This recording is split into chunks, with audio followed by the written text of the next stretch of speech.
नमस्कार विद्यार्थी मित्र मैत्रिणींनो, मराठी बाय मनीषा या आपल्या युट्यूब चॅनलमध्ये आपणा सर्वांचे स्वागत. मित्रांनो, आजच्या भागामध्ये आपण इयत्ता 6वीचा पाठ क्रमांक 13 मोठी आई मालतीबाई दांडेकर यांचा पाठ अभ्यासणार आहोत. आणि मित्रांनो, हा भाग क्रमांक 1 असणार आहे, कारण आजचा हा व्हिडिओ थोडा मोठा झाला असता म्हणून मी हा पाठ 2 भागामध्ये विभागलेला आहे. मित्रांनो, आजच्या या भागामध्ये आपल्याला मोठी आई कोण आहे, ही मोठी आई आपल्याला कशा प्रकारे मदत करते, या मोठ्या आईचं महत्त्व काय आहे, ते आपल्याला कसं पालन पोषण करते, हे आजच्या भागामध्ये आपण समजून घेणार आहोत. म्हणून आजचा हा व्हिडिओ तुम्ही शेवटपर्यंत पाहायचा आहे. आणि हा व्हिडिओ आवडला तर व्हिडिओला लाईक, शेअर, सबस्क्राईब करायला विसरायचं नाहीये. तर चला मित्रांनो, पाहूया मोठी आई हा पाठ. बघा, पाठ क्रमांक 13 मोठी आई. आई मीन्स मदर, ज्याला आपण माय देखील म्हणतो, त्याचबरोबर जननी देखील म्हणतो. बघा, आपली आई आपल्यावर किती माया करते, खाऊ पिऊ घालते, पोटाशी घेते, गोष्टी सांगते. किती छान असते आपली आई. बघा मित्रांनो, प्रत्येकाच्या घरामध्ये एक आई असते आणि या आईपासूनच आपलं जग सुरू होतं. आणि ही आई आपल्यावर काय करत असते, माया करत असते, म्हणजेच प्रेम करत असते, लव करत असते. आपल्याला खाऊ पिऊ घालते, पोटाशी घेते.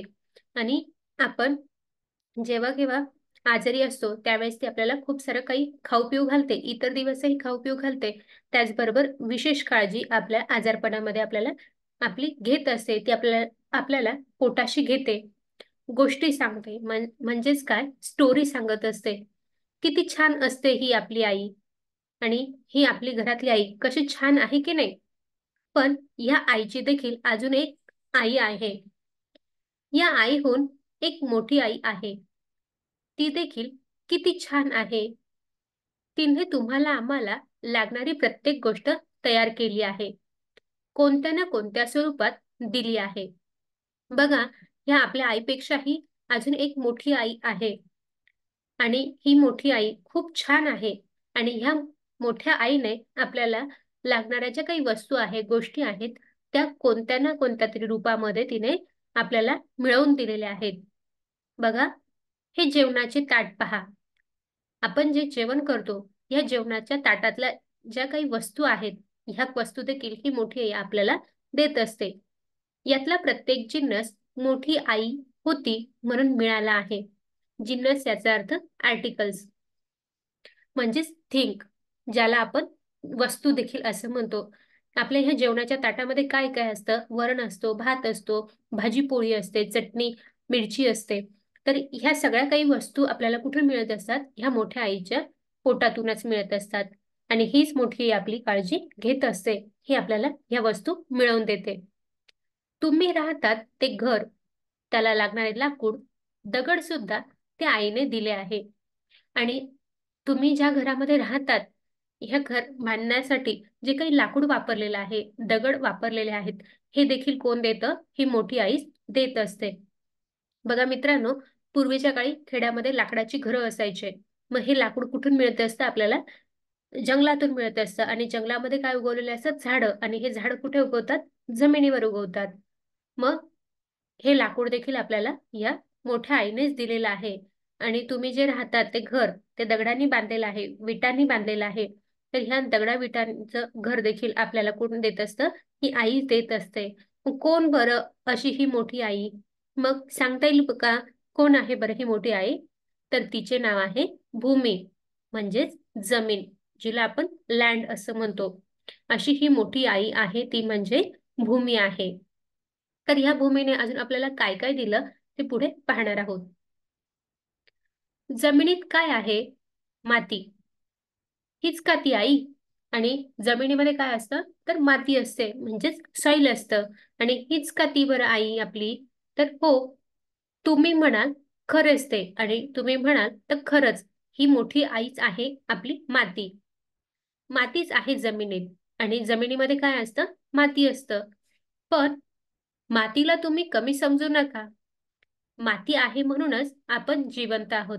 आणि ही माती आहे म्हणूनच आपण जिवंत आहोत. जर ही माती नसती तर आपण या आपल्या जगण्याचा काही अर्थ राहिला नसता आणि आपण जिवंत देखील राहिलो नसतो. ते कसं आता आपण पाहूया. बघा इथे आपल्याला चित्रामध्ये काही पिकं दिसत आहे आणि हे पीक कुठे उगवलेलं आहे? जमिनीमध्ये उगवलेलं आहे, म्हणजेच मातीमधून ते वाढत आहे. बघा ही जमीन आहे आणि ह्या जमिनीवर काय आहे? माती आहे. आणि ह्या मातीमध्ये आपण काय टाकत असतो? बी पेरत असतो, म्हणजे सीड्स टाकत असतो, पाणी भरतो आणि मग पाणी जमिनीला मिळालं, या बियांना मिळालं, तर हे बी काय होतं? मोठं होतं, त्याचं पिकामध्ये रूपांतर होतं. आणि हे पीक जेव्हा आपण कापतो तर त्यानंतर आपल्याला काय मिळत असतं? धान्य मिळत असतं. मग त्यामध्ये गहू आहे, बाजरी आहे, मका आहे, हे सगळे धान्य आपल्याला कुठून मिळत असतात? ह्या जमिनीतूनच मिळत असतात. आणि त्यात या जमिनीतून मिळालेल्या धान्यापासूनच आपण काय करत असतो? विविध पदार्थ बनवतो आणि हे पदार्थ खाऊनच आपण काय असतो? जिवंत असतो. म्हणूनच तुम्ही ह्या मातीला कमी समजू नका, कारण ही माती आहे म्हणूनच आपण जिवंत आहोत. जेवणाच्या ताटातला प्रत्येक जिन्नस मोठ्या आईने दिला, म्हणजेच तो जमिनीतून निर्माण झाला. आत्ताच पाहिलं आपण की ह्या आपल्या जेवणाच्या ताटातला जे काही प्रत्येक वस्तू आहे, तर हा प्रत्येक वस्तू कुठून मिळालेला आहे? ह्या जमिनीतूनच मिळालेला आहे. गव्हाची पोळी, जोंधळ्याची भाकरी, तांदळाचा भात, गहू, तांदूळ व जोंधळे कुठे तयार होतात? शेतातच ना. आणि ह्या शेतामध्ये हे धान्य काय होतं? पिकतं. कारण ह्या पिकाचं जे काही रूट आहे, मुळं आहेत, हे कुठे गेलेले असतात? ह्या जमिनीमध्ये मिळालेले असतात. आणि ह्या जमिनीमधले जे काही पोषक तत्व आहे, ते हे पोषक तत्व आपल्याला ह्या पिकाच्या माध्यमातून आपल्याला मिळत असतात. न्यूट्रिशन जे आहे, प्रोटीन आहे, ते हे सगळं जमिनीतून ह्या पिकांना मिळतं आणि हे पीक आपण काढतो आणि या धान्याच्या रूपामध्ये आपल्याला ह्या सगळ्या वस्तू, हे जीवनसत्व आपल्याला मिळत असतात. मग त्यामध्ये आपल्याला गहू सांगितलेला आहे, त्याचबरोबर जोंधळ्याची भाकरी म्हणजेच ज्वारीची भाकरी आपण खातो, ही ज्वारी देखील आपल्याला शेतातूनच मिळते. त्याचबरोबर तांदूळ म्हणजेच राईस, तर ह्या तांदळाचा पण भात बनवतो, हा भात देखील आपल्याला या जमिनीतूनच मिळालेला आहे. म्हणजेच गहू, तांदूळ आणि जोंधळ कुठे मिळतं? तर हे शेतामध्येच मिळतं. आणि म्हणूनच आपल्याला ही जमीन खूप महत्वाची आहे. त्याचबरोबर पाटी पेन्सिलचे मऊ दगडही जमिनीतच सापडतात. बघा मित्रांनो, तुम्ही ज्युनियर सिनियरला होते त्यावेळेस तुम्ही पाटीवर लिहायचे, तर ह्या पाटीवर ही पाटी देखील आपल्याला कुठून मिळत असते? जमिनीतूनच सापडत असते. म्हणजेच पाटी, ज्याला तुम्ही इंग्रजीमध्ये स्लेट म्हणतात, आणि या पाटीवर चालणारी पेन्सिल आहे, या पेन्सिलचे दगड देखील आपल्याला ह्या जमिनीमध्ये सापडतात. आणि ह्या पाटी आणि पेन्सिलचा वापर करून आपण लहानाचे मोठे झालेले आहोत, म्हणजे शिक्षण घेतलेलं आहे. तर हे स्टोन पासून ह्या पेन्सिली तयार करतात आणि ह्या पाटी पेन्सिल देखील आपल्याला ह्या जमिनीमध्येच काय होतात? सापडत असतात. चहाची साखर घ्या, ती ऊसापासून करतात, पण ऊस उगवतो कुठे? बघा मित्रांनो, आपण चहा पितो, तर ह्या चहासाठी लागणारी जी साखर आहे, त्याचबरोबर आपण जे गोड पदार्थ बनवतो, या गोड पदार्थांमध्ये साखरेचा वापर केला जातो. पण ही साखर कशापासून बनवली जाते?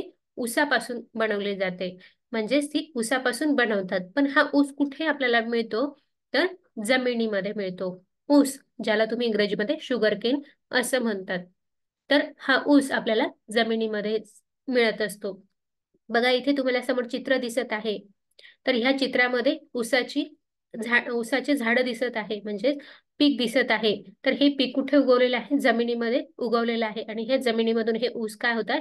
मोठे होत आहे. आणि हे ऊस कापून ते काय केले जातात? कारखान्यामध्ये पाठवले जातात. आणि ह्या कारखान्यामध्ये आपल्याला साखर तयार करून मिळते आणि मग ती साखर आपण घरी वापरत असतो. तर हे हे ऊस आपल्याला कुठून मिळत असतात? तर ते जमिनीमधून मिळत असतात. रॉकेल कुठे सापडते? जमिनीतल्या खाणीत. तर बघा मित्रांनो, आज तुम्ही घरामध्ये जो काय एलपीजी गॅस वापरतात, तर हा गॅस आत्ता वापरतात, पण पूर्वीच्या काळी स्वयंपाक बनवण्यासाठी आपल्याकडे स्टोव असायचा. आणि ह्या स्टोवला वापरलं जाणारं जे काही इंधन होतं, ते कोणतं होतं? तर केरोसिन होतं, ज्याला आपण मराठीमध्ये रॉकेल असं म्हणतो. तर हे रॉकेल घासलेट कुठे सापडायचं आपल्याला? तर ह्या जमिनीतल्या खाणीमध्ये सापडायचं. केळी, कवठे, पेरू, आंबे, नारळ, द्राक्ष, फणस इत्यादी तुम्हाला आवडणारी फळे जमिनीमुळे मिळतात. आणि आपल्याला जे काही फ्रुट्स आवडतात तर त्यामध्ये केळी असेल, पेरू असेल, आंबा असेल, नारळ, द्राक्ष, फणस, हे जे तुमच्या आवडीचे फळं आहेत, हे सगळे फ्रुट्स, फळं तुम्हाला कुठून मिळत असतात? तर जमिनीतूनच मिळतात.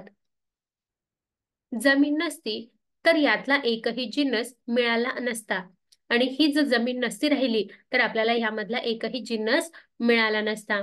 बघा इथे तुम्हाला चित्रामध्ये फ्रुट्स दिसत आहे, मग त्यामध्ये केळी आहेत, कवटे आहेत, पेरू आहेत, तर आंबे, नारळ, द्राक्ष, केळी, फणस हे सगळे फळ आपल्याला मिळाले नसते जर जमीन नसती राहिली तर. जमीन आहे म्हणून आपण ह्या फळांचा आस्वाद घेऊ शकतो. पुढे, साऱ्या भाज्या, जगातील सारी फुले, औषधांची सगळी झाडे जमिनीतूनच जीव धरून वाढतात. बघा मित्रांनो, आपण ज्या काही भाज्या खातो, व्हेजिटेबल खातो, तर ह्या देखील आपल्याला कुठून मिळत असतात? ह्या जमिनीतून मिळत असतात. त्याचबरोबर जगामधील जेवढेही फुलं आहेत, फ्लावर्स आहेत, तर हे फ्लावर्स देखील आपल्याला जमिनीतूनच मिळतात. त्याचबरोबर औषधं म्हणजेच मेडिसिन, या मेडिसिनचे जे झाडं आहेत, हे देखील आपल्याला जमिनीतूनच जीव धरून जीव धरून हे औषध औषधी झाडे वाढत असतात आणि हे औषध आपल्याला मिळत असतात. म्हणजेच या जमिनीमध्ये काय असतं? औषधी वनस्पती असतात आणि ह्या औषधी वनस्पतींपासून ह्या टॅबलेट, हे मेडिसिन तयार केलं जातं, आणि म्हणूनच आपण जिवंत आहोत. मग आहे ना आपली आई मोठी, आणि ह्या सगळ्या गोष्टी देणारी ही आई मोठी आहे की नाही? मग आता तुमच्या लक्षात आलं असेल तर हीच आपली कोण आहे? मोठी आई आहे, जी म्हणजे जमीन. तुम्ही वापरता ते कपडे पहा, हे सुताचे आणि रेशमाचे आहेत. सूत कशाचे असते? कापसाचे. आणि हा कापूस कुठून मिळतो? तर कपाशीच्या झाडापासून. बघा मित्रांनो, तुम्हाला इथे कपाशीचं झाड दिसत आहे, आणि ह्या झाडापासून आपल्याला काय मिळत असतं? कॉटन मिळत असतो. म्हणजेच तुम्ही जे कपडे घालतात, तर हे कपडे कशापासून बनवले जातात? सुतापासून. त्याचबरोबर रेशमापासून देखील कपडे बनवलं जातं, आणि हे सूत आपल्याला कुठून मिळत असतं? या कापसापासून मिळत असतो, म्हणजेच कॉटन पासून मिळत असतो. आणि मग हा कापूस कुठे बरं येतो? तर ह्या कपाशीच्या झाडाला येतो. बघा इथे कपाशीच्या झाडाला काय लागलेलं आहे? कापूस लागलेला आहे. तर ह्या झाडाला कैऱ्या येतात, छोटे छोटे फुलं येतात, आणि त्या फुलांच्या कैऱ्या बनतात, आणि त्या कैऱ्या फुटल्या की त्यामधून हा असा पांढरा शुभ्र कॉटन बाहेर निघतो, आणि मग हा कॉटन काढून त्यापासून सूत तयार केलं जातं, आणि ह्या सुतापासून आपल्याला कपडे मिळत असतात. तर हे सगळे झाडं कुठून मिळत असतात? आपल्याला ह्या जमिनीतूनच मिळत असतात. रेशीम कुठून मिळते? रेशमाचे किडे असतात, आणि आपण जे काही रेशमी कपडे वापरतो, तर हे रेशीम देखील आपल्याला कुठून मिळते? तर ह्या रेशमी किड्यांपासून मिळतात. आणि हे रेशमी किडे कुठे उगवतात? तर तुतीच्या झाडावर ते जगतात. तुतीचं झाड म्हणजेच ज्याला आपण इंग्रजीमध्ये मलबेरी असं म्हणतो. तर ह्या तुतीच्या झाडावर हे रेशमी किडे काय होतात? वाढतात, म्हणजे त्यांना पोषण मिळत असतं. ही कापसाची व तुतीची झाडे जमिनीतच वाढतात, आणि हे कापसाचं झाड आणि हे तुतीचं झाड कुठे वाढत असतं? ह्या जमिनीतच वाढत असतं. बघा मित्रांनो, इथे तुम्हाला चित्रामध्ये दिसत आहे, हा रेशमी किडा आहे, आणि हा रेशमी किडा कशावर जगत असतो? या मलबेरीच्या झाडावर जगत असतो. ह्या मलबेरीज लागलेल्या आहे झाडाला, त्या खातो. त्याचबरोबर हे पानांमधला रस हा किडा खातो, आणि मग तो काय करतो? खाऊन झाल्यानंतर त्याच्या लाळेपासून एक रेशीम धागा तयार होतो, आणि हे रेशीम असं साठवून साठवून मग त्यापासून रेशमी कपडे तयार केले जातात. म्हणजे ह्या तुतीच्या झाडावरच हे रेशमी किडा काय होत असतो? वाढत असतो. जमीनच प्रत्येक जिन्नस निर्माण करते, हे तुम्हाला यावरून कळून येईल. आणि आता तुमच्या लक्षात आलं असेल की ही जमीन आहे म्हणूनच आपल्याला प्रत्येक जिन्नस मिळत आहे, आणि हे आता तुमच्या लक्षात आलं असेल. चांदी, रुपे, पितळ, तांबे ह्या सगळ्यांच्या खाणी मोठ्या आईच्या पोटात सापडतात. आणि बघा मित्रांनो, आपल्याला ह्या जमिनीमध्ये काय असतात? मोठमोठ्या खाणी असतात, आणि ह्या खाणींमध्ये कोणकोणते धातू सापडतात? तर चांदी, रुपे, पितळ, तांबे हे सगळे आपल्याला कुठून मिळत असतात? ह्या जमिनीच्या पोटातून मिळत असतात, म्हणजेच खाणीतून सापडतात. बघा इथे ही मोठी खाण दिसत आहे.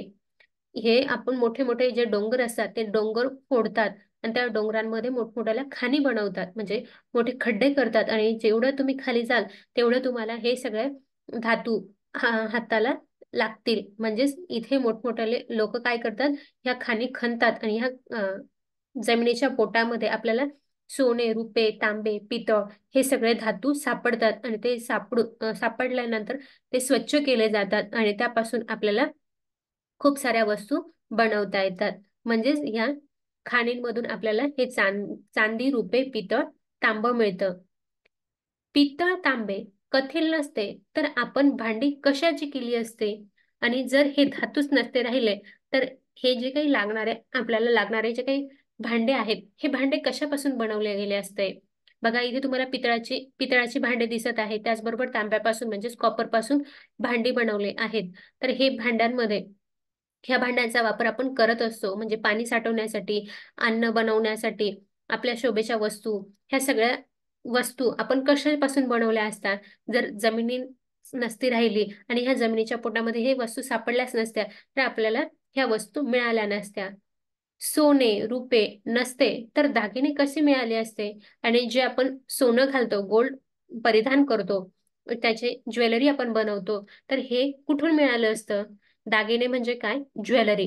तर ही ज्वेलरी आपल्याला कुठून बरं मिळाली असते जर ही जमीन नसती राहिली तर? तर मित्रांनो, आता उर्वरित पाठ पुढील भागामध्ये आपण पाहूया. तर आजच्या भागामध्ये आपण काय पाहिलेलं आहे, तर आपली ही मोठी आई आपल्याला कशा पद्धतीने मदत करते, आपल्याला जेवणाच्या ताटातल्या प्रत्येक जिन्नस आपल्याला देत असते. त्याचबरोबर आपण जे कपडे परिधान करतो त्या कपड्यासाठी लागणारे जे काही वस्तू आहेत, म्हणजेच कॉटन आहे, रेशीम आहे, हे देखील आपल्याला ह्या जमिनीच्या पोटातून मिळत असतं. त्याचबरोबर मेडिसिन आहे, फळं आहे, फुलं आहेत, भाज्या आहेत, ह्या सगळ्या आपल्याला जमिनीच्या पोटातून मिळत असतात. हे आजच्या भागामध्ये आपण समजून घेतलेलं आहे. त्याचबरोबर आपण जे काही भांड्यांमध्ये जेवण करतो तर हे भांडे देखील ह्या जमिनीच्या पोटातूनच आपल्याला त्या मिळत असतात. म्हणजेच ते धातू मिळवून आपण ते वस्तू बनवतो. तर हे सगळं आजच्या भागामध्ये आपण समजून घेतलेलं आहे. आणि आता अजून पुढच्या भागामध्ये आपल्याला ही जमीन म्हणजेच ही भूमी काय काय देते ते आपण पुढील भागामध्ये पाहणार आहोत. आणि मित्रांनो, आजचा हा भाग तुम्हाला आवडला असेल तर आपल्या व्हिडिओला लाईक करा. मित्रांनो, तुम्ही आपले व्हिडिओ पाहतात पण व्हिडिओना लाईक करत नाही, तर कृपया तुम्ही आपल्या व्हिडिओना लाईक देखील करा. जास्तीत जास्त मित्रांपर्यंत हे व्हिडिओ शेअर करा. आजचा हा भाग कसा वाटला ते मला कमेंट करून कळवायचं आहे. आणि अजून आपल्या चॅनल सबस्क्राईब केलं नसेल तर चॅनल सबस्क्राईब करून हे घंटीचं आयकॉन देखील प्रेस करायचं आहे. आणि आजचा हा व्हिडिओ तुम्ही पूर्ण पाहिला त्याबद्दल तुमचे मनापासून धन्यवाद.